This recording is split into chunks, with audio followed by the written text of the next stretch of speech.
والسلام علی رسول الامین اما بعد۔ ایک بھائی کا سوال ہے کہ عمرہ پر جانے والے کو اگر میقات آنے سے پہلے ہی روک دیا جائے اور احرام کی حالت میں وہ ہے تو اس پر کیا مرتب ہوتے ہیں احکامات شریعت کے؟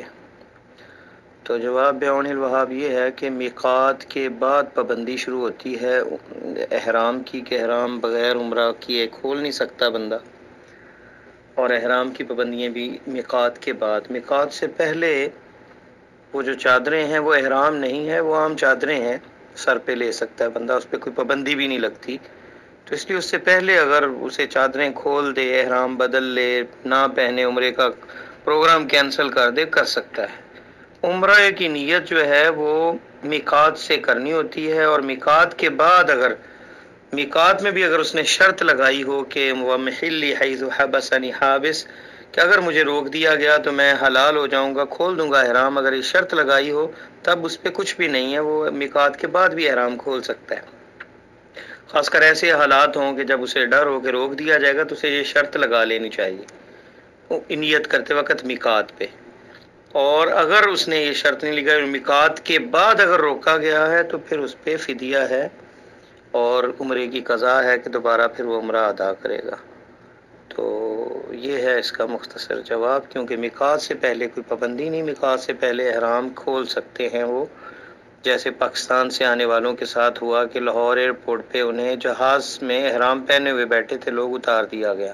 تو ان پر کوئی دم وغیرہ نہیں ہے کیونکہ وہ میقات تک پہنچے ہی نہیں تھے، اور ان کا وہ احرام جو ہے وہ منعقد ہی نہیں ہوا تھا۔ اللہ تعالی عالم۔ صورت مسئولہ میں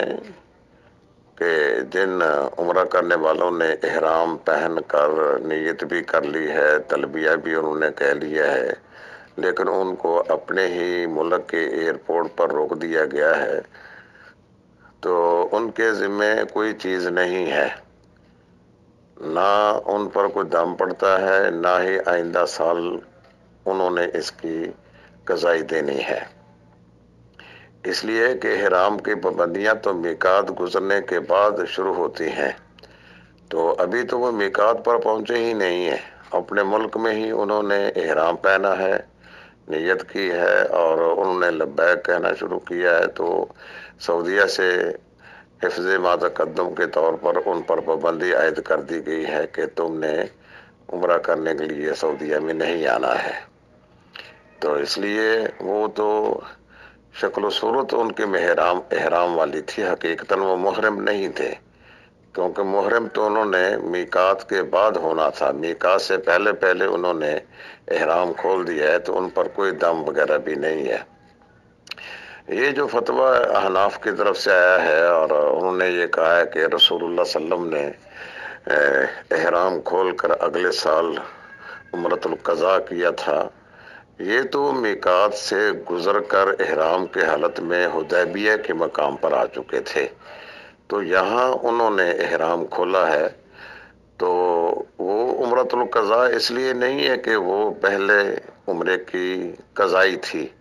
وہ عمرۃ القضاء تو اس لیے ہے کہ وہ فیصلے کے مطابق جو شرائط طے ہوئی تھی نا مکہ والوں سے،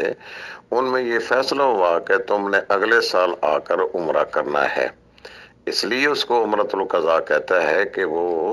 ان کے فیصلے کے مطابق وہ اگلے سال آ کر عمرہ کرتے، یہ پہلے عمرے کی قضا نہیں تھی،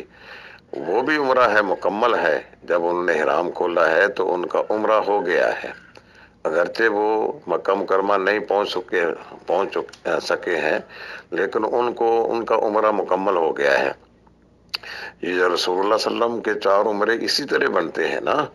کہ ایک حج والا عمرہ ہے، ایک صلح حدیبیہ کے موقع پر احرام اتار دینے والا عمرہ ہے، اور ایک اگلے سال جو انہوں نے عمرہ کیا ہے ایک جیرانہ والا عمرہ، یہ 4 عمرے اس طرح بنتے ہیں۔